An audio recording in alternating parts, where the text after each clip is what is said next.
반갑습니다. 수요 모임을 시작하도록 하겠습니다. 오늘 성경 본문 말씀은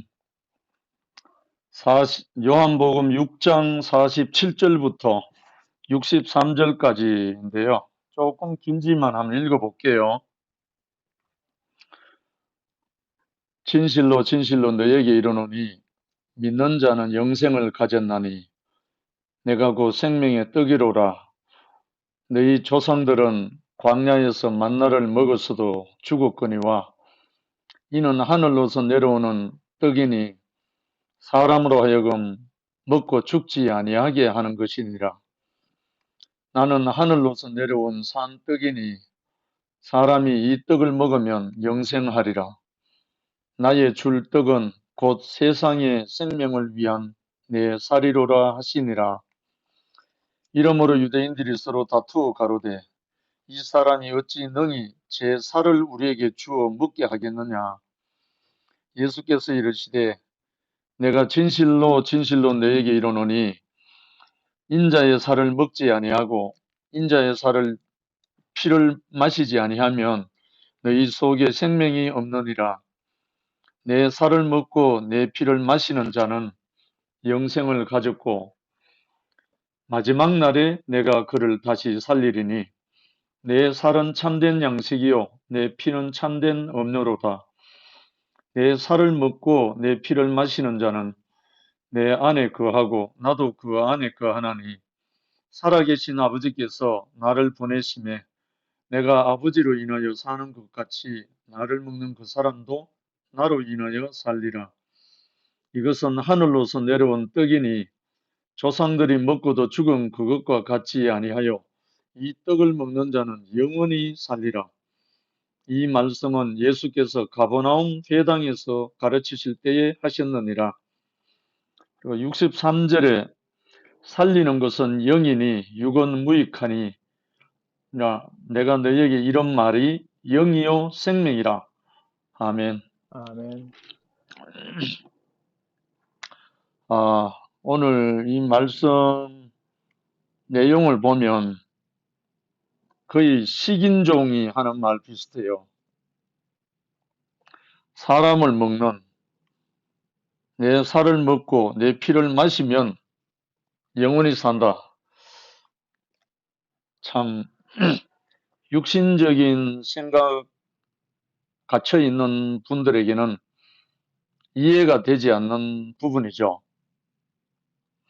여기에 제일 많이 나오는 것이 떡, 산떡, 생명의 떡, 살리는 떡. 그러니까 떡입니다. 떡. 서구라파는 빵이라 그러죠. 근데 우리는 떡인데 떡과 빵의 차이는 뭐죠? 이스트가 들어가는 거는 거의 뭐 빵이라고 봐야 되고 그냥 쪄내는 거는 떡인데 근데 예수님이 자기를 생명의 떡이라 이 떡을 먹으면 영생하리라 이렇게 말씀하셨죠. 그러니까 살리는 떡이라는 말인데 그 예화로는 그 출애굽할 때 하늘에서 만나가 내려갔고 양식이 없던 광야 생활에서 이스라엘 백성들이 먹고 살았죠. 근데 그 만나를 먹은 이스라엘 백성들은 여호수아하고 갈렙을 제외한 모든 사람들은 애굽에서 나온 모든 사람들은 광야에서 죽었죠. 근데 여호수아와 갈렙은 그 만나만 먹은 것이 아니라 앞에 있는 그때 당시로는 떡인 모세를 그대로 먹었죠. 모세를 그대로 먹었다는 말은 모세의 운명과 모세의 말과 모세의 모든 것을 자기 자신으로 받아들였죠. 그 얘기 없었죠. 그래서 가나안 정복하는 선두주자가 됐고, 그 외의 모든 애굽에서 나온 사람들은 광야에서 다 죽게 되었죠. 근데 오늘 예수가 하신 이 말씀,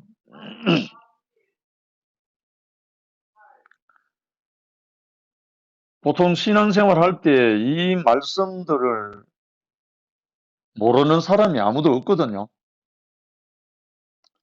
성경을 아는 사람들은 이 말씀들을 다 알고 있어요. 근데 사실 이 생명의 떡이 되지 못하고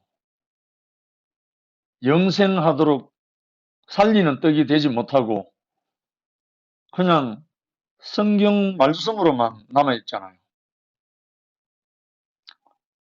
근데 저는 정말 은혜를 입어서 이 요한복음 6장이 제 인생의 삶이 돼가지고 예수가 하신 말씀 중에 다시 살게 하리라, 다시 살게 하리라, 이게 몇 번이나 나옵니다. 그러면 무엇을 다시 살게 하는가? 이것을 먹는 날에는 죽지 않고 다시 살게 한다. 이 떡을 먹는 자는 영원히 살리라. 그래서 제일 그 제자들과 그 무리들이 오해를 해서 수군거리니까 63절에 확인 도장을 찍어준 게 바로 63절이죠. 살리는 것은 영이니 육은 무익하니라. 내가 너희에게 이런 말이 영이요 생명이다. 육이 아니라는 말이죠. 육체적인 삶이 영생한다는 말도 아니고 육신이 안 죽고 영생한다는 말이 아니라 하나님의 생명이, 하나님의 그 생기가 원래 하나님의 영이기 때문에 예수가 하신 모든 말씀은 영으로 하신 말씀이죠. 예수의 말씀이 살이 되고 피가 되지 않는 이유는 영으로 먹지를 못하기 때문에 육신적인 지식과 육신적인 깨달음과 어떤 그걸로만 예수의 말씀을 먹으니까 답답하니까 내 생명이 안 되는 거예요. 예수가 하신 모든 말씀은 성령으로 하나님의 영으로 하신 말씀들이거든요. 그래서 예수의 말씀을 우리가 먹을 수 있다는 것은 영으로야만이 먹을 수 있어요. 그냥 깨달음, 지식 전혀 아니거든요. 주옥 같은 이 영생의 말씀이 육을 위해서 준 게 아니라 영을 위해서 하나님의 영이기 때문에 하나님의 그 영이 우리에게 덮쳐서 우리를 덮어서 우리를 통해서 하나님의 영이 해방되는 거죠. 물론 우리는 육체를 갖고 있으니까 본체의 형상으로 영광의 광채로 이렇게 나타나게 할 수 있는 유일한 길은 하나님의 영이 우리를 덮지 않으면 전혀 할 수가 없는 거죠. 그래서 성경이 하나님의 성령의 감동으로 됐다고 되잖아요. 하나님의 성령의 감동으로 된 말씀이 그냥 육안으로, 시만으로 읽을 수는 있지만 그 말씀들이 내 안에 영으로 들어올 수가 없는 거죠. 하나님의 영으로야만이 분별하고 하나님의 영으로야만이 우리에게 생명이 되기 때문에, 생명의 양식이 되기 때문에. 그래서 하나님은 영이시다. 이게 바로 제일 기초입니다. 하나님은 영이시다. 그 영을 구체적으로 표현하는 이제 표현이 좀 모호하지만 가장 근사하게 표현하면 실제라는 말하고 똑같아요. 영, 엑기스, 엑셀런트, 엑기스. 그러니까 우리 들깨 참깨를 볶아서 짜면 나오는 게 기름이잖아요. 그와 같이 하나님의 어떠함을 확 짜면, 하나님의 어떠함을 확 짜면 영이라는 거죠. 그래서 예수 그리스도가 육체는 분명히 십자가에 못 박혔지만 그가 다시 살리는 영으로 부활하셨잖아요. 살리는 영으로. 예수의 육체는 껍데기였고 살리는 영으로 부활하신 그리스도가 본질이었다는 거죠. 그러니까 이 그리스도가 본질이기 때문에 예수가 하신 말씀이 그 말씀이죠. 내가 가는 것이 너에게 유익하니라. 내가 가면 또 다른 보혜사를 너에게 보내리니 그가 나에 대하여 모든 것을 가르쳐 줄 것이고 생각나게 할 것이다. 근데 육체를 입고 있는 예수로는 그 영을 부어주는데 한계가 있다는 거예요. 그래서 예수님이 십자가에 못 박히기 전에는 한 번도 숨을 내쉬면 가라사대 성령을 받으라 이런 말을 한 적이 없어요. 예수가 십자가에 못 박혀서 죽고 그 육을 벗고 살리는 영 그리스도로 부활하신 후에 제자들에게 자기의 영을 부어줬죠. 자기의 영을. 그리고 40일 후에 성천했다고 나오는데 우리의 머리로는 이해할 수 없는 세계죠. 이 영의 세계가. 그러나 예수가 오늘 요한복음 6장에 나오는 이 말씀들이 당신은 모든 3년 동안 제자들과 함께 동고동락하면서 하신 모든 말씀들이 영으로 하신 말씀이에요. 육으로 한 말이 아니고 심지어 예수와 제자들이 어디 있는데 누가 말하기를 당신의 모친과 당신의 동생들이 찾아왔습니다. 이렇게 했을 때 예수가 돌이켜서 하는 말씀이 누가 내 형제요 모친이냐? 하나님의 뜻대로 하는 자라야 내 형제요 모친이다. 이렇게 말했잖아요. 이거는 육으로 한 말이 아니고 영으로 한 말이라요. 왜? 하나님은 영이시니까. 그래서 하나님의 영으로 된 이 말씀과 예수의 말씀들이 우리에게 살이 되고 피가 되는 내 살을 먹고 내 피를 마시는 자는 영생을 가졌고 마지막 날에는 내가 그를 다시 살리리니 내 살은 참된 양식이요 내 피는 참된 음료로다. 이렇게 말씀하셨잖아요. 결국은 자기 육체의 살을 뜯어먹으라 내 육체에 흐르는 피를 마시라 이 말이 아니죠. 당신의 존재인 육체 안에 흐르는 이 고깃덩어리 육체 안에 흐르는 하나님의 영을 먹고 마시라는 말로 대변한 건데요. 이것이 예수님이 십자가에 못 박히기 전, 부활하시기 전에는 이것이 이루어지지를 못했잖아요. 그 영을 부어줄 수가 없었기 때문에. 그래서 이와 같이 우리 형제 자매들도 내가 십자가에서 끝나지 않은 사람으로는 이 생명을 부어줄 수가 없어요.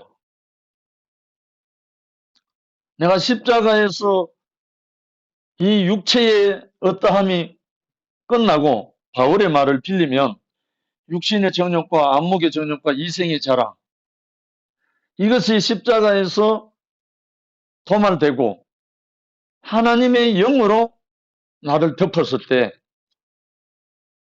나를 통해서 표현되고 나를 통해서 분배되는 것은 하나님의 영이거든요. 성령으로, 하나님의 아들 보혜사 성령으로 형제들에게 공급이 되고 분배가 되고, 바로 또 이렇게 된 것이 교회이기 때문에, 교회는 육체인 예수는 없어도 되지만 살리는 영 그리스도가 없으면 교회가 안 되잖아요. 그래서 살리는 영 그리스도가 아닌 곳에는 사람의 집단은 되지만 교회가 안 되기 때문에 사탄이 얼마든지 장난을 하죠. 아무튼 오늘 이 말씀을 보고 묵상하면서 왜 예수는 내 살을 먹고 내 피를 마셔라, 그렇게 하는 예수의 말씀을 제자들은 알아듣지를 못했거든요. 그렇게 예수를 따르고 죽을지라도 예수를 따르겠다고 했던 제자들까지도 이 말을 알아듣지 못했거든요. 알아듣지 못하니까 다른 말로 예수의 영, 하나님의 영, 그리스도의 영이 예수에게는 있지만 제자들에게는 그것이 안 들어갔기 때문에 제자들의 생각과 예수의 생각은 완전히 다른 거예요. 제자들은 육신적인 생각에 머물러 있고 예수는 하나님의 영에 있고, 예수는 십자가로 간다고 죽고 다시 살아나서 부활할 거라고 말했는데 제자들에게는 죽고 사는 게 뭔지를 전혀 개념 자체가 없거든요. 그래서 예수를 따르는 제자들은 육신적인 소망, 육신적인 어떠한 기대를 갖고 따랐다는 거죠. 그러다 보니까 야고보와 요한과 뭐 제자들이 예수는 십자가로 간다고 선포를 하는데도 네가 크니 내가 크니 하면서 뒤따라가고 있었죠. 그래서 어쩌든지 간에 우리가 이 예수의 살과 피, 이것을 먹는 날에는 내가 다시 살리겠다 하고 하는 이 살과 피, 이 살과 피가 우리에게 양식이 될 때 우리는 예수를 대신하고 예수의 후사가 되고 예수의 배필이 되고 예수의 증인이 돼서 예수로부터 그 성령을 받아서 죽는 그 순간까지 예수의 증인으로 살았던 제자들처럼 우리도 그렇게 우리의 생명이 다하는 그날까지 살게 되거든요. 그 마태복음 28장 20절에 보면 볼지어다 세상 끝날까지 내가 너희와 항상 함께 있을지어다. 그러니까 세상 끝날까지 함께 하겠다고 하는 분이 예수거든요. 세상 끝날이 언젠가 하면 나에게 호흡이 끝나는 그날입니다.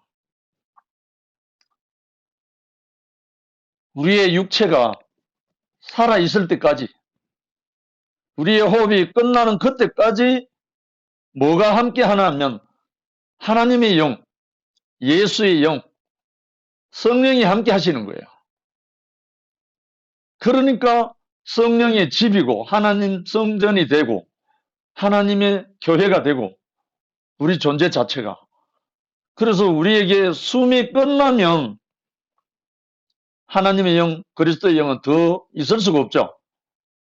왜냐하면 하나님은 산자의 하나님이고 살리는 자의 하나님이니까 죽은 자 속에 있을 수가 없잖아요.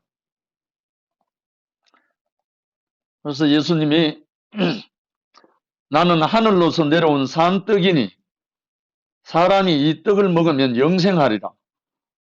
나의 줄 떡은 곧 세상의 생명을 위한 내 살이로라. 야, 하늘로서 내려온 산떡이래요.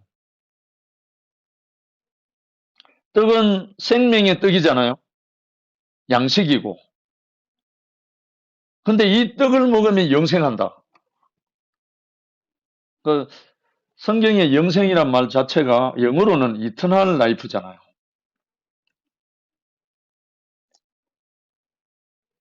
한국의 한자로 표현한 롱 라이프가 아니고 이터널 라이프잖아요. 다함이 없는 삶, 부족함이 없는 삶, 끝없는 삶. 그러니까 완전한 만족한 삶을 말하는 거죠. 영생을 우리 한국말로 가장 근사치가 행복이죠, 행복. 만족. 이보다 더 좋을 수는 없다. 그렇게 표현할 때 그걸 행복이라고 할 수 있고 만족이라고 할 수 있고 성경적으로 말하면 영생이죠. 우리 육체를 갖고 있는 우리 사람이 어떨 때 그렇게 되느냐?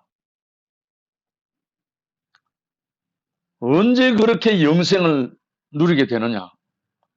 하늘로서 내려온 산떡을 우리가 먹었을 때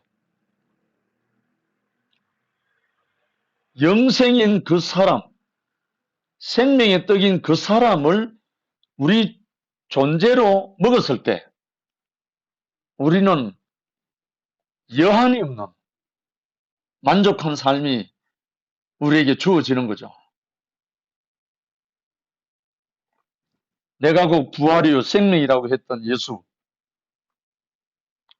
내가 길이요 진리요 생명이라고 했던 예수, 결국은 사람의 길, 사람의 진실, 사람의 생명 이 말이잖아요.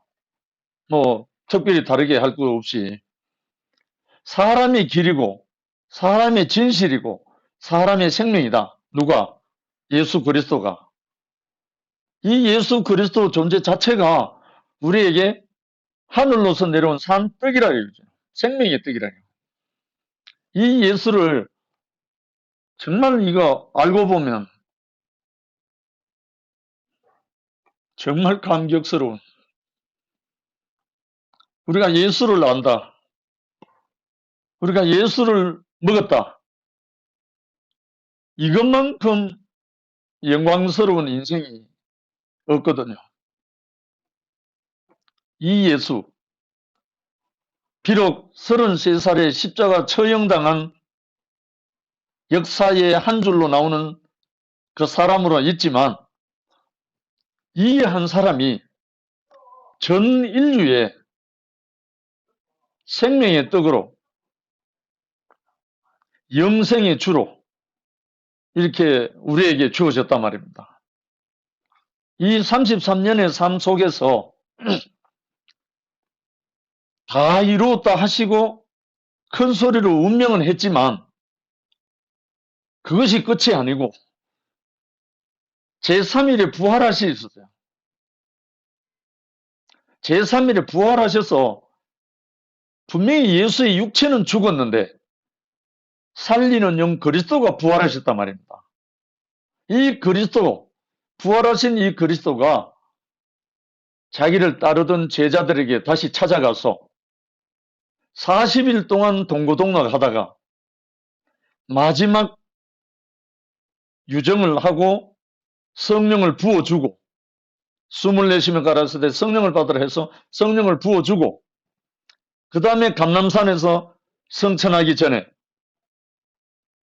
장엄한 명령을 하죠. 명령이라기보다는 축복을 하죠.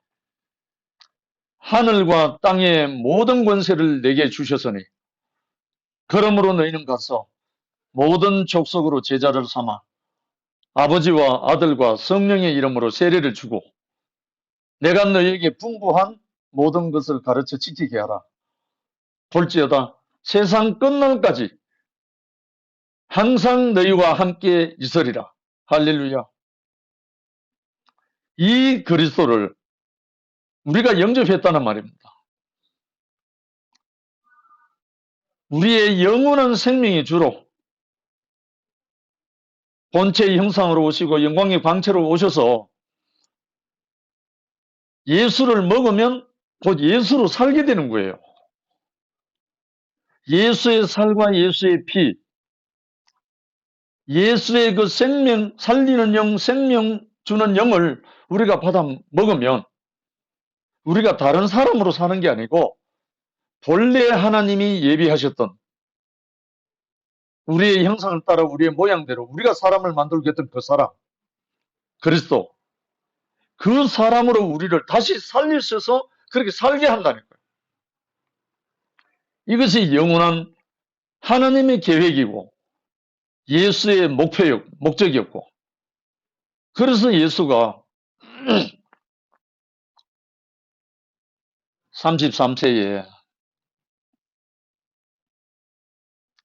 가장 청년의 때에 아버지께 드려져서 아버지 제단에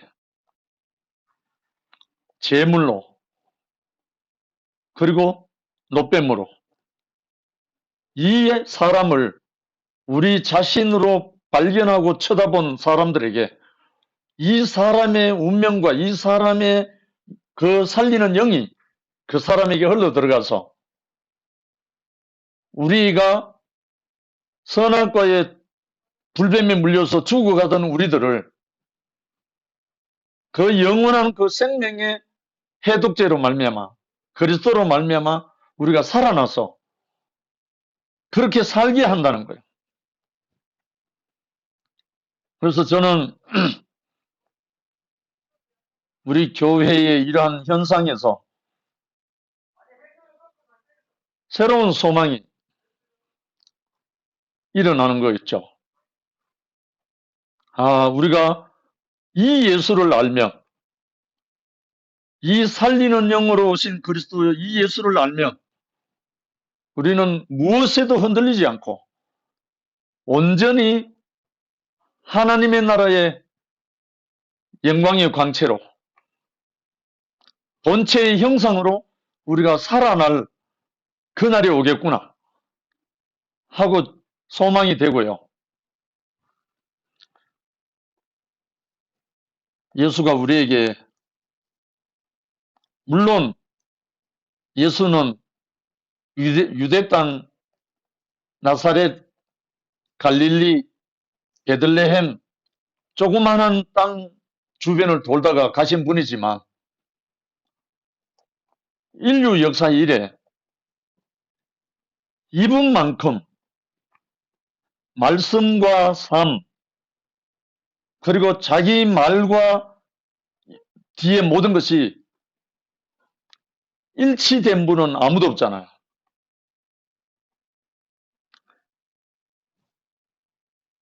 예수를 처형하고 사형 집행을 했던 백부장이 고백하는 말이죠. 33살에 십자가에 처형당해서 죽는 사람을 보고 과연 그는 하나님의 아들이었도다. 과연 그는 하나님의 아들이었도다. 이 로마 백부장이 뭘 보고 그런 고백을 하겠습니까?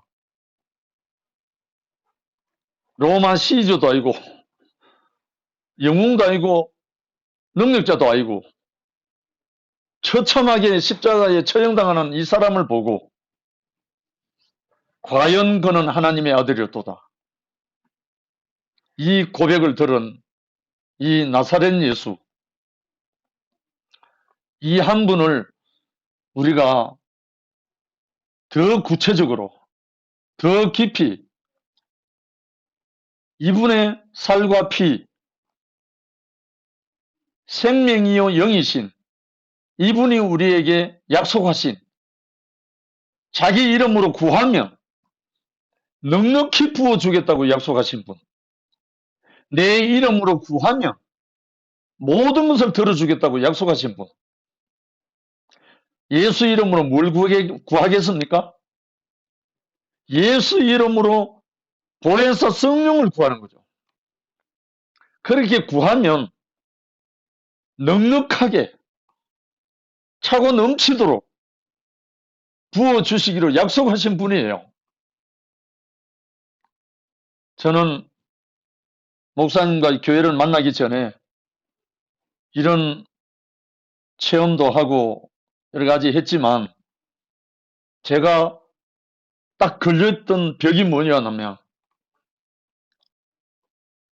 은사가 와서 방언도 하고 예언도 하고 병도 고치고 투시도 하고 각종 은사는 가졌었지만 도무지 할 수 없는 게 뭐였냐면 내 이웃을 내 몸같이 사랑할 수 없는, 원수를 사랑할 수 없는 그 한계에 부딪혔던 사람입니다. 그 한계에 부딪혀서 몸부림치면서 하나님 앞에 땡깡을 부리면서 사생결단하듯이 금식기도 들어갔던 사람이잖아요. 모든 다른 은사는 다 거두어 가시고 사랑할 수 있는 은사를 주십시오. 그렇게 해서 금식도 하고 몸부림쳤죠. 근데 다 끝나는 날까지 아무 응답을 못 받았습니다. 전에와 다르게. 그래서 마지막에 제가 고백했죠. 다른 거 달라는 것도 아니고 당신의 말씀을 살아보려고 사랑의 은사를 달라고 하는데 안 주십니까? 이제는 다시는 당신의 이름으로 기도하지 않겠습니다. 하고 통곡하면서 내려왔죠. 그 후에 기도 안 했습니다. 밤낮 없이 기도하던 제가. 그런데요, 한 2달쯤 흐른 후에 제가 겨우겨우 몸을 회복하고 있을 때 상담실에 황경련 형제가 찾아온 겁니다. 찾아와서 그 유명한 한마디, 한 40분간 자기 감정 실컷 하다가 손가락질을 하면서 형제는 어둠입니다. 이 한마디 쏘아붙이는데 정말 부끄럽더라고요. 제가 사람에게 부끄러움 당한 거 처음입니다.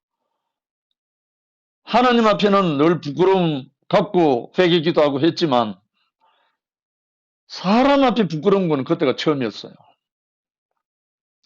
그래서 그 형제 앞에 제가 무릎을 꺾이고 시인하게 됐죠. 왜냐하면 이웃을 사랑하지 못하고 원수를 사랑하지 못하는 것은 분명한 어둠이다. 빛 가운데 있으면 이것이 안 될 수가 없다. 왜 앞에 있는 이 형제는 자기는 모든 사람을 사랑합니다.